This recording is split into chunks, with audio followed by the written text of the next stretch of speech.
suo motu statement by Minister Shri S. Jaishankar. Chairman, sir, I rise to apprise this august House of the key foreign policy engagements and initiatives taken by India since the budget session, which ended on 6 April 2023. This period witnessed several crucial high-level diplomatic engagements, including interactions by the Honorable President, Honorable Vice President, sir, and Honorable Prime Minister with foreign counterparts in India and abroad. I myself visited a number of nations, as did our Ministers of State, and we received many of our foreign colleagues here in India. And through these efforts at multiple levels, we were able to advance our national objectives and interests in a volatile and uncertain world. In terms of the diplomatic engagements of the Honorable President, she hosted the King of Cambodia from May 29 to 31 on his state visit. This marked the celebrations of the 70th anniversary of diplomatic relations between our countries. Honorable President was the chief guest of the celebrations commemorating 150 years of the arrival of Indians in Suriname in June. She was conferred Suriname's highest distinction, the Grand Order of the Chain of the Yellow Star. Honorable President also visited Serbia in the same month. Honorable Vice President visited the United Kingdom on May 5-6 to attend the coronation ceremony of King Charles III. He interacted with various leaders, including the presidents of Germany, of Israel, and Brazil. He also met with Indian students and members of the diaspora. In June, the Honorable Vice President engaged his counterparts from Zimbabwe and Gambia in New Delhi and received the Deputy Prime Minister of the Democratic Republic of Congo. During this period, Honorable Prime Minister visited 7 countries. Bilateral visits were made to Australia, the US, Egypt, France, and the UAE. Prime Minister participated in the Quad and G7 meetings in Japan and co-chaired the 3rd FIPIC Summit in Papua New Guinea. He also hosted the Prime Minister of Nepal and the President of Sri Lanka in New Delhi. The official state visit of to the USA of Prime Minister Sri Narendra Modi ji from June 20 to 23 was only the second by an Indian Prime Minister. He was also accorded the rare privilege of addressing the joint session of the US Congress for a second time. In Washington, D.C., Prime Minister was given a formal state welcome at the White House. As a special gesture, the US government invited nearly 8,000 members of the Indian diaspora to visit the ceremony. Prime Minister held bilateral talks with the US President on June 22nd. President Biden hosted both a state dinner and a private dinner at the White House. The Prime Minister also interacted with several CEOs of tech companies individually, as also in a roundtable that was co-chaired with President Biden. He invited them to strengthen their presence and operations in India. Prime Minister addressed young entrepreneurs and participated in a skill and innovation meeting along with First Lady Dr. Jill Biden.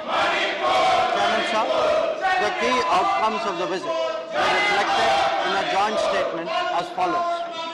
1. Both sides agreed to augment technology cooperation, especially through the Initiative for Critical and Emerging Technologies, ICET, focusing on artificial intelligence, semiconductors, space, quantum, and telecom. India was included as a member in the Mineral Security Partnership, which aims to accelerate the development of sustainable global critical energy mineral supply chains. 2. Under the Defence Industrial Cooperation Roadmap, the defence industries and startups of both countries announced their intent to engage in co-production and other activities. A US company, GE Aerospace, announced that they would manufacture jet engines in India through transfer of technology to HAL for our light combat aircraft indigenous production. 3. Indian space Space Research Organization, ISRO, signed the Artemis Accord with the U.S. National Aeronautics and Space Administration for cooperation in civil exploration of outer space for peaceful purposes. NASA and ISRO announced that they would cooperate in human spaceflight and launch a joint effort to the International Space Station in 2024. Both countries resolved 6 outstanding bilateral trade disputes in WTO. And I stress, Chairman Sir, that this is very, very extraordinary through mutually agreed solutions. They agreed to strengthen collaboration between the respective SMEs and boost innovation linkages. 5. In the semiconductor domain, 3 U.S. companies made announcements for building a semiconductor assembly and test facility in India and for training Indian engineers and workforce. This too, Chairman Sir, is a very important step. It will take forward the semiconductor mission that the Prime Minister is so deeply committed to. 6. In the telecommunication sector, both sides agreed to collaborate towards a bilateral trusted network, trusted sources framework, enable participation of Indian companies in the U.S. RIP and Replace program, and undertake core and reciprocal pilot projects. India and USA also agreed to accelerate cooperation in green hydrogen and other emerging technologies. 7.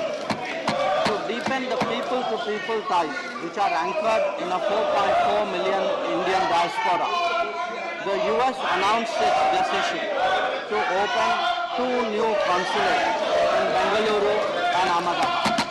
This will have a big impact in easing up the issue of visas, which is a concern which is shared by many members of the House. India will take steps to operationalize its own consulate in Seattle later this year and identify locations for 2 more new consulates in the USA. 7. Both countries agreed to further strengthen higher education partnerships. After the official state visit, the U.S. government has also returned to the Government of India 105 cultural antiquities that were illegally trafficked from the country. 9. Given the shared vision of a free, inclusive, open and inclusive Indo-Pacific, both countries agreed to commence an Indian-Ocean dialogue, and USA announced that it would join the Indo-Pacific Oceans Initiative that was announced by India in 2019.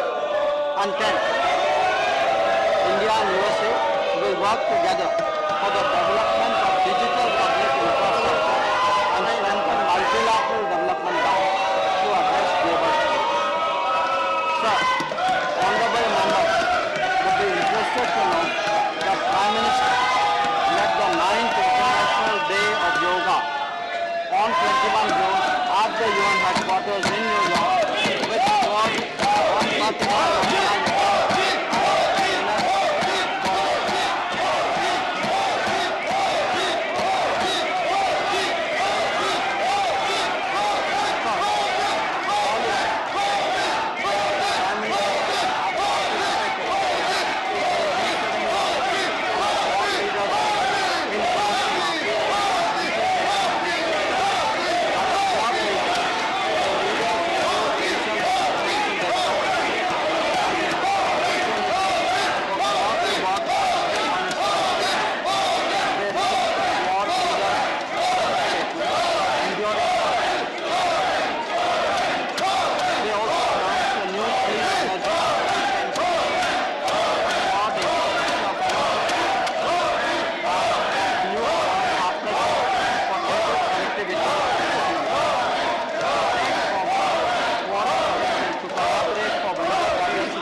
session of the G7 summit on 20 May 2023, he held interaction with the presidents of Indonesia, South Korea, France, Ukraine and Brazil, the presidents of the EU Commission and the European Council, Prime Ministers of Japan, Vietnam, UK, Cook Islands, Chancellor of Germany and the US.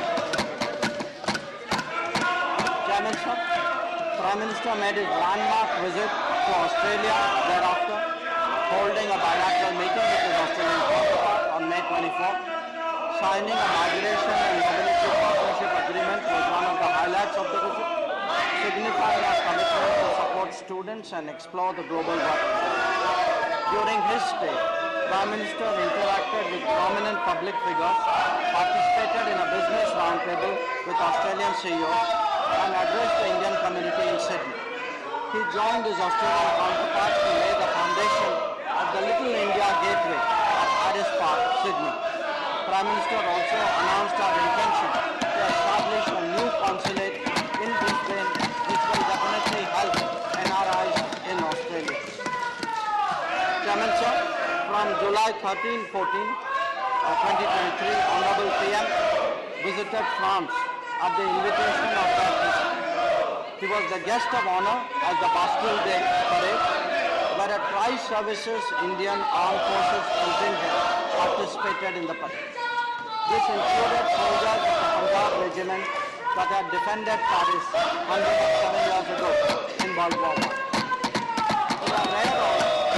In a rare honor, Chairman Sir, Prime Minister was also conferred the Grand Cross of the Legion of Honor, which is France's highest civilian award. And this, Chairman Sir, I think should be a matter of pride for all Indians. He held meetings with the President as well as the French Prime Minister and Presidents of the Senate and the National Assembly. Prime Minister Secretary interacted with the Indian diaspora, CEOs of Indian and French companies, and prominent French personalities. He announced the setting up of an Indian consulate in Marseille. India and France released a vision document, Horizon 2047, 25th anniversary of India-France strategic partnership towards a century of India-France relations. Sir, on his way back, Prime Minister visited the United Arab Emirates on July 15. In Abu Dhabi, he held talks with the President of the UAE. The visit resulted in concluding agreements on trade settlements and national currencies and interlinking of payments of central banks. An MOU was signed for the establishment of an IIT Delhi campus in Abu Dhabi. This too, sir, is part of our initiative of taking Indian universities out of India. Prime Minister received the President designate of COP20. A month before, Prime Minister paid a state visit to Egypt on 24-25 June. It was the first bilateral visit by an Indian PM to Egypt in 26 years.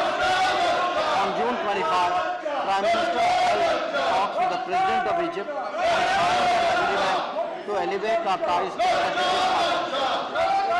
Agreements were signed in the fields of agriculture, protection and preservation of farmland and archaeological sites, and competition.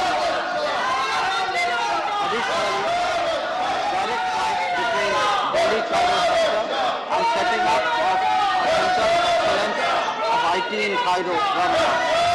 In a special ceremony, Prime Minister was conferred with the Order of Merit, the highest state honor of. Another notable development in this period was India's co-hosting of the third summit of the Forum for Indo-Pacific Islands, TIPIC, jointly with Papua New Guinea on 22nd at Port Moresby.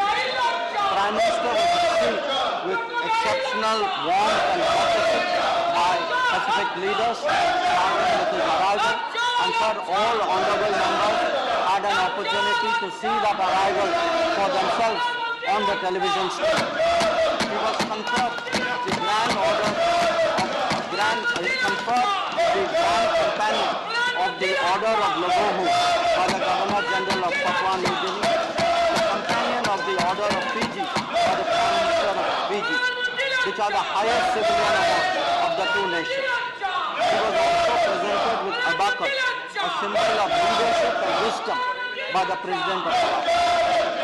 The main outcomes of the Cricket Summit were: 1. Launch of Sustainable Coastal and Ocean Research Institute story housed in Suva, Fiji. 2.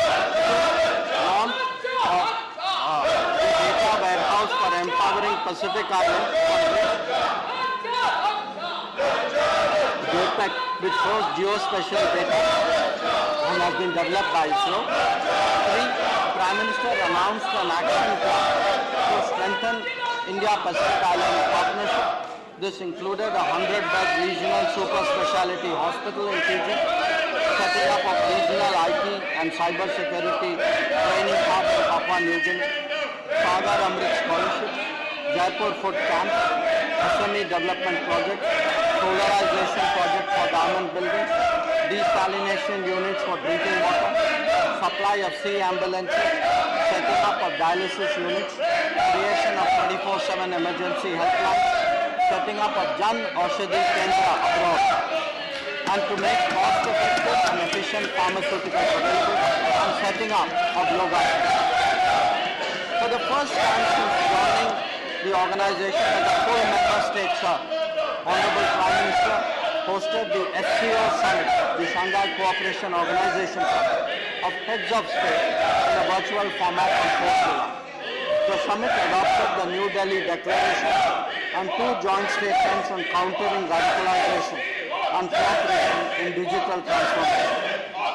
During the course of India's presidency, we successfully hosted 15 ministerial meetings, over 130 regular institutional meetings, and social, cultural events with a key focus on secure, which is security, economic development, connectivity, unity, respect for sovereignty and territorial integrity, and environmental. Chairman, sir.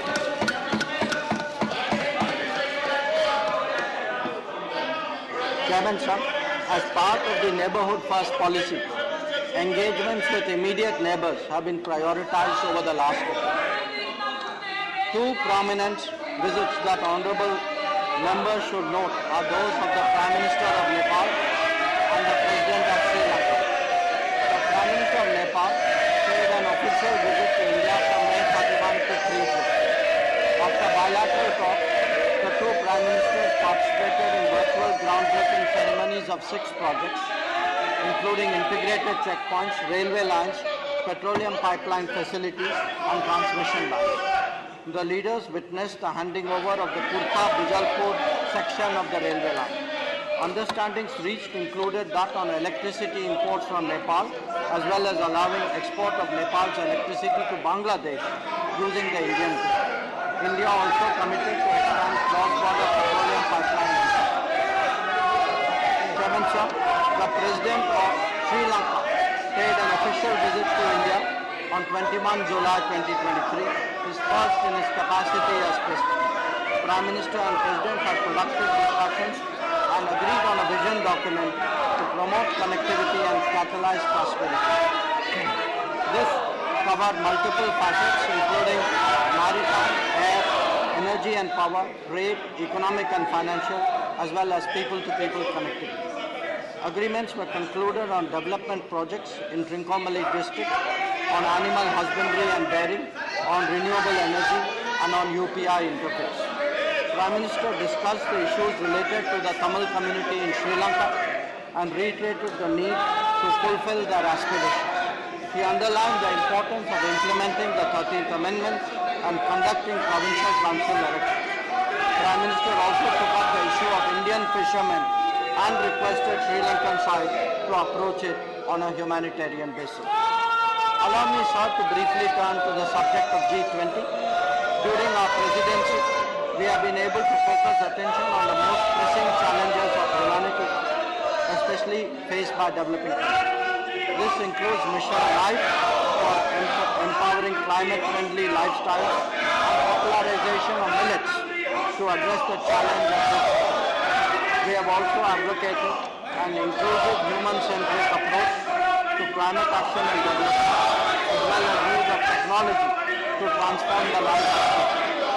Since April 6, We have hosted the G20 Development Ministers meeting in Varanasi, the Agriculture Ministers meeting in Hyderabad, the Tourism Ministers meeting in Goa, the Education Ministers meeting in Pune, the Finance and Central Bank Governors meeting in Bangalore, Labour and Employment Ministers meeting in Indore, Energy Ministers meeting in Goa, Environment and Climate Sustainability Ministers meeting in Chennai, and the Ministerial meeting on Women's Empowerment in Rajya. As envisaged, we are realizing our intent to make India's presidency a truly national endeavour and showcase India to the world. I would also like to share with the House that the Ministers of MEA have been equally active during this period. My official visits to Uganda, Ethiopia, Mozambique, South Africa, Namibia and Tanzania in Africa, to Guyana, Panama, Colombia and Dominican Republic in Latin America, apart from visiting Bangladesh, Sweden and Belgium. The visit to Latin America included co-chairing the India CARICOM and India SICA ministerial meetings. Many of these visits were the first step. I also visited Indonesia for the Foreign Ministers meeting under the ASEAN-India format, East Asia Summit and ASEAN Regional Forum. This saw participation in the second India-Australia-Indonesia trilateral.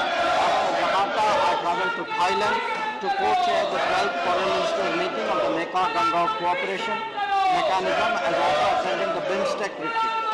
In Sweden, I participated in the second EU Indo-Pacific Ministerial Forum and the inaugural session of the India-Europe-US Trilateral Forum. Along with my esteemed colleagues, the Commerce and Industry Minister and the Minister of State for Electronics and Information Technology, we attended the first ministerial meeting of the India-EU Trade and Technology Council in Brussels. In South Africa, I had an opportunity to take part in the BRICS Foreign Ministers meeting and the Friends of BRICS meeting. In the same period, I have had the privilege to host my counterparts from the Republic of Korea, Israel, Philippines, Maldives and Japan, apart from the Deputy Prime Minister of Russia, and chairing the Asia Council of Foreign Ministers in Goa and the G20 Development Ministers meeting in Varanasi. Our Ministers of State also actively engaged in promoting India's interests. Sri Muralidharanji oversaw Operation Kaveri from Jeddah in April and paid official visits to Saudi Arabia, Bahrain, Brunei Darussalam, Malaysia, Maldives and Syria. Srimati Meenakshi Lekiji visited Croatia, Slovenia and Northern Macedonia. Dr. Rajkumar Ranjan Singh ji visited Singapore and Fiji. During our interlocutions, we noticed a growing interest among our partners and business leaders to be part of India's growth story and engage in development partnerships. India's undertaking of greater responsibilities was widely welcomed and our views on key global issues taken seriously. We aim to realize the Prime Minister's vision to make India a leader in democratizing technology, a trusted geography and an important part of our global supply. In our travels abroad, I'm glad to report, sir, that we are now seen as a credible and effective development partner. Our development partnership portfolio now spans 78 countries, and hallmarks of this project is demand-driven, transparent, empowerment-oriented, environment-friendly, and relying on a consultative approach. We have also been spearheading the promotion of digital public infrastructure and sharing best practices in digital governance, especially in the global south. Some Indian nationals were brought to Port Sudan from different conflict zones and then ferried to Jeddah using our Air Force aircraft and naval ships during Operation Kaveri, like Operation Ganga. We not only evacuated thousands of citizens but helped people from many other countries. 4,075 Indian nationals were safely evacuated. Our diplomats and our armed forces displayed exemplary courage during this period, and I must mention, sir, to the House, many movements took place amidst firing, and one particular aircraft landing was particularly challenging. So I would like to underline that we have proven once again that India will never leave its people behind during a crisis, be it in Ukraine or in Syria. We have also made consistent efforts to secure the release of our fishermen and civilians. 74 have been returned from Sri Lanka and 398 from Pakistan. Sir, in conclusion, let me say that at a time when international relations have become unprecedented and complex, our people-centric foreign policy, which is guided by the demands and aspirations of our society, has shown that India speaks as a voice of peace, of security and prosperity for all, while serving as a force of global good and stability. We have also vigorously defended our national interests. In 2022, at the beginning of Amrit Kal, India assumed the landmark G20 presidency. We will host a summit this September. Our presidency has invigorated our foreign policy and given more force to realize the Prime Minister's vision of an Atmanirbhar and Viksit Bharat that regains its rightful place in the world. Thank you, sir.